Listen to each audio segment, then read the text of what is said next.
Good morning everyone, I am your educator Deepika. Student कैसे हैं आप सब लोग? वेलकम है आप सभी का नीट मार्वल्स चैनल में। Here is a brief introduction about me.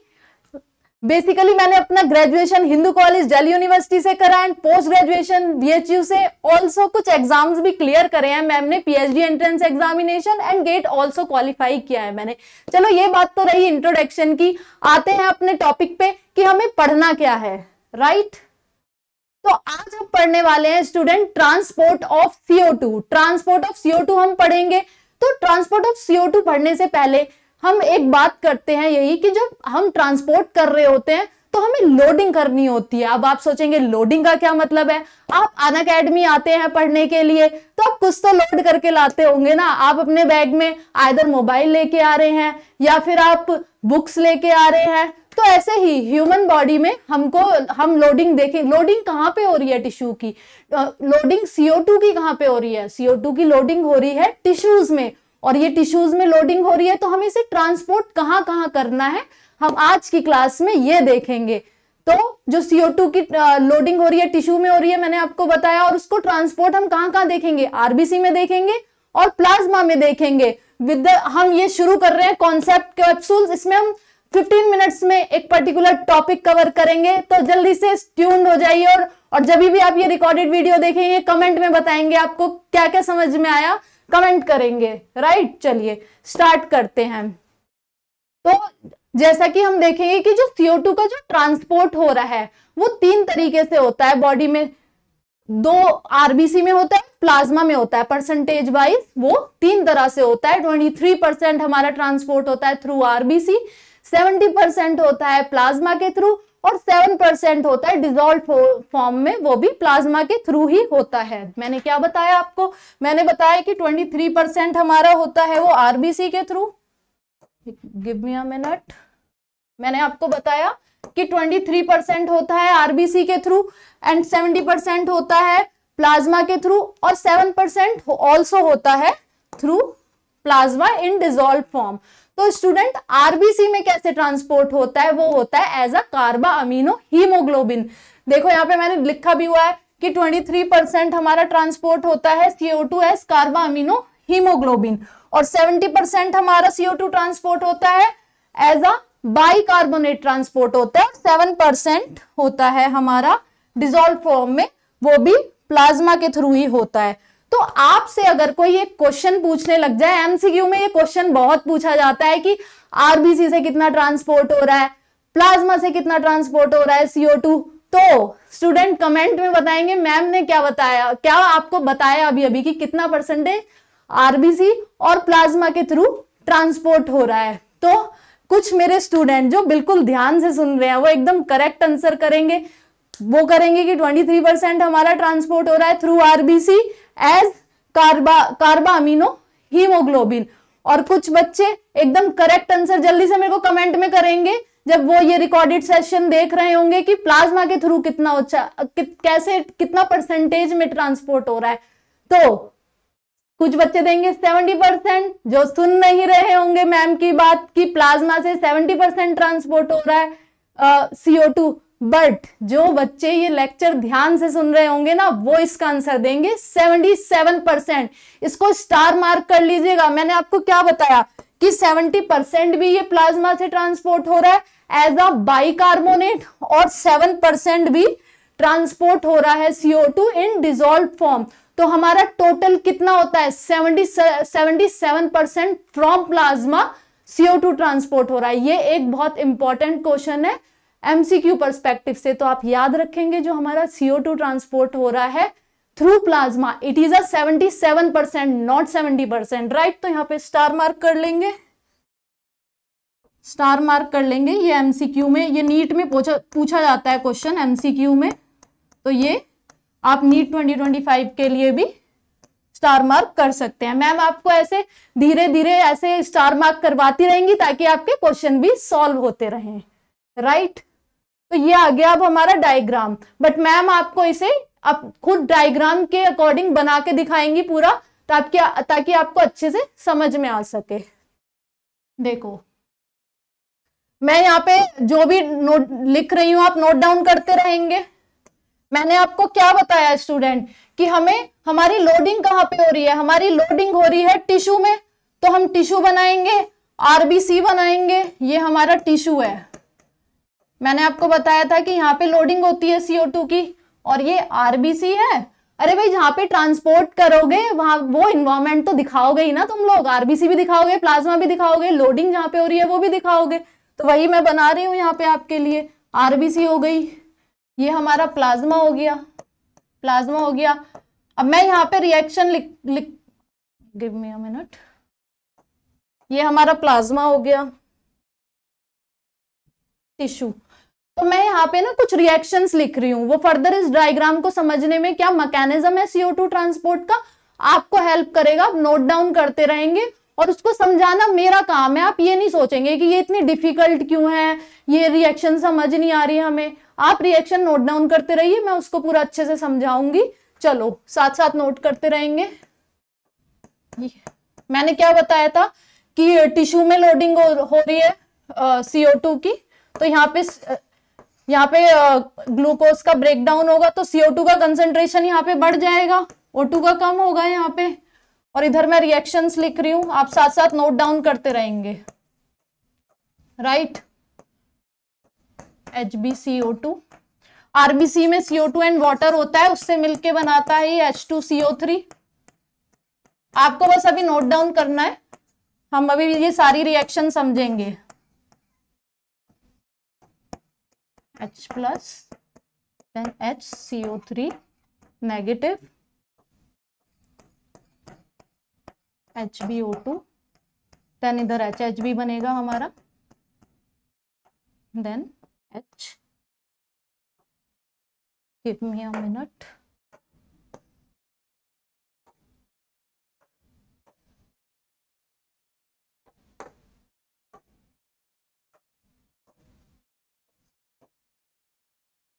HbO2 plus H plus. चलो अभी समझते हैं कि कैसे कैसे 23%, 70% और 7% जो मैंने आपको भी दिया था इंट्रो में कि कैसे कैसे वो ट्रांसपोर्ट हो रहा है। डायग्राम की हेल्प से हम समझते हैं, राइट। तो देखो स्टूडेंट, यहाँ पे क्या हो रहा है, हम ट्रांसपोर्ट ऑफ CO2 की बात कर रहे हैं कि वो किस तरीके से हो रहा है। Transport of CO2। देखो 23% जो CO2 जाएगा वो इधर से जाएगा टिश्यू के थ्रू आरबीसी में, 23% CO2। मैंने आपको क्या बताया कि CO2 का जो कंसेंट्रेशन है वो यहाँ पे ज्यादा है, टिश्यू में ज्यादा है, तो वो क्या करा देगा, वो ब्रेकअप करा देगा HbO2 का। यहाँ पे देखो HbO2 का करा देगा ब्रेकअप, क्योंकि यहाँ देखो प्रेशर ज्यादा है, CO2 का प्रेशर ज्यादा है, तो मान लेते हैं हम कि Hb ना उसकी बंदी है, तो CO2 उसका साथ प्रेशर ले रहा है तो उसके साथ चली जाएगी वो, तो HbCO2 बन जाएगा। जो प्रेशर ही नहीं ले रहा, भाई प्रेशर कम है O2 का, तो वो बाहर निकल जाएगा, O2 बाहर निकल जाएगा हमारा, राइट।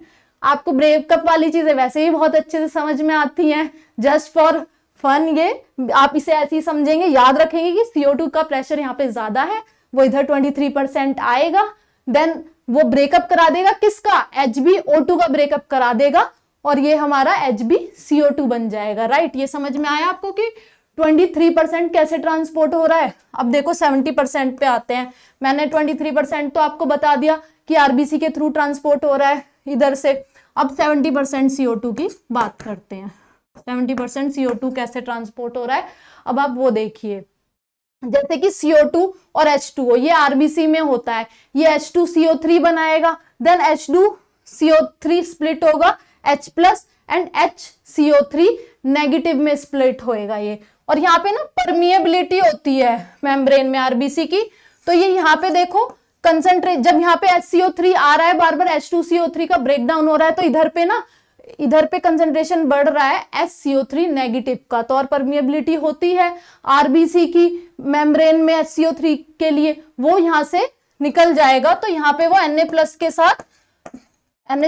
प्लस के साथ कंबाइन करके क्या बना लेगा, मैंने बताया था बाइकार्बोनेट की तरह वो ट्रांसपोर्ट होएगा, ये बना लेगा NaHCO3। तो ये भी हो गया हमारा एज अ बाइकार्बोनेट 70% ट्रांसपोर्ट हो रहा है CO2 का, 23% ये हो गया, 70% ये हो गया। अब देखो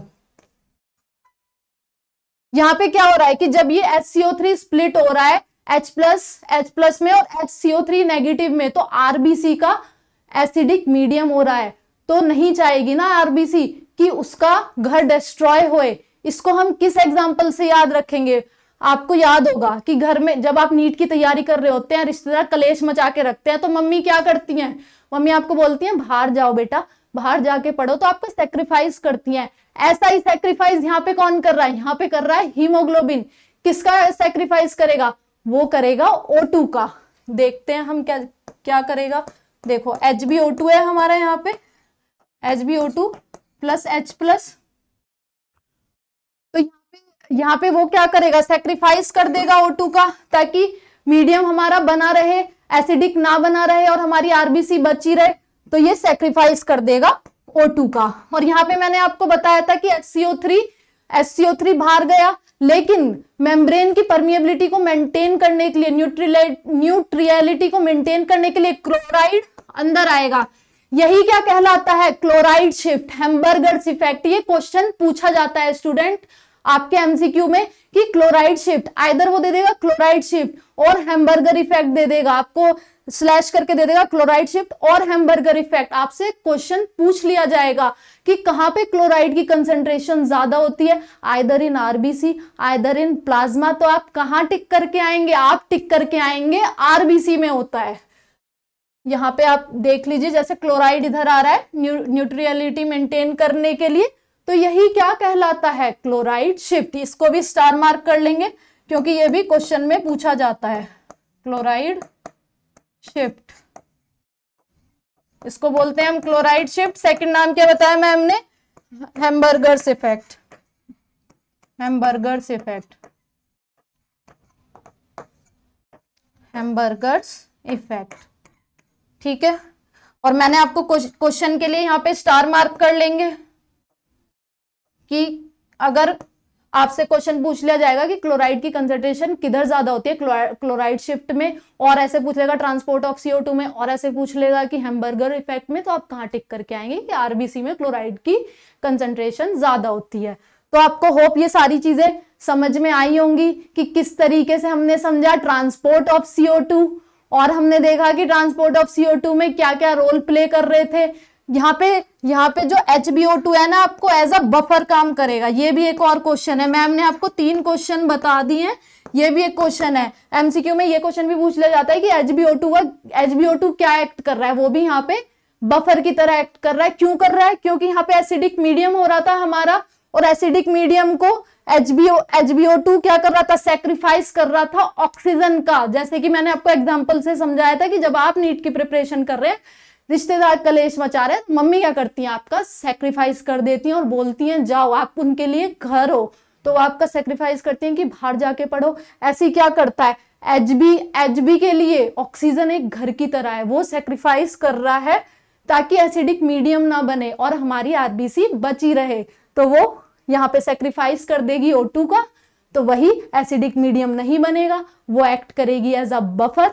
तो राइट, आपको समझ में आया होगा। आपको 3 क्वेश्चन मैम ने बताया कि एक तो आपको याद रखना है कि 77% प्लाज्मा से हो रहा है ट्रांसपोर्ट, ये क्वेश्चन जरूर पूछा जाता है नीट में। और एक क्वेश्चन क्या बताया मैम ने आपको कि HbO2 एक्ट करेगा एज अ बफर। और थर्ड क्वेश्चन क्या बताया मैंने पूरे लेक्चर में कि हैम्बर्गर इफेक्ट, क्लोराइड शिफ्ट और ट्रांसपोर्ट ऑफ CO2 में क्या पूछ लिया जाएगा आपसे? कमेंट में बताएंगे, ये मैं नहीं बताऊंगी, ये आपको कमेंट के लिए है कि मैंने क्लोराइड का कंसंट्रेशन पूछा था आपसे, वो किधर पे ज्यादा होगा, ये कमेंट में मेरे को बताएंगे। तो इसी के साथ हमने 15 मिनट्स में ये सारा टॉपिक समझा। क्या क्या समझा कि 23% हमारा CO2 ट्रांसपोर्ट हो रहा है एज अ कार्बामिनो हीमोग्लोबिन, 70% हमारा CO2 ट्रांसपोर्ट हो रहा है as a bicarbonate through plasma, and 7% यहां से हमारा ट्रांसपोर्ट होता है CO2 in dissolve form in plasma. Dissolve form में प्लाज्मा में ट्रांसपोर्ट होता है। तो याद रखेंगे कि 77% हमारा होता है CO2 transport through plasma, 70% as bicarbonate, 7% as dissolve form and 23% हमारा होता है transport in RBC as carbamino haemoglobin. Hope आप सभी को ये लेक्चर पसंद आया होगा स्टूडेंट। लाइक करें, शेयर करें, सब्सक्राइब करें चैनल को और टेलीग्राम पे ज्वाइन करें, आपको लिंक डिस्क्रिप्शन में मिल जाएगा। Thank you so much. पढ़ते रहिए हमेशा, जैसे मैं हर बार बोलती हूँ, सफर खूबसूरत है मंजिल से भी, सफर को एंजॉय करते रहिए। और जब तक नीट ले ना लें, आप नीट में एक सीट अपनी हासिल कर ना लें, तब तक लगे रहें, डटे रहें। Thank you so much. Thank you.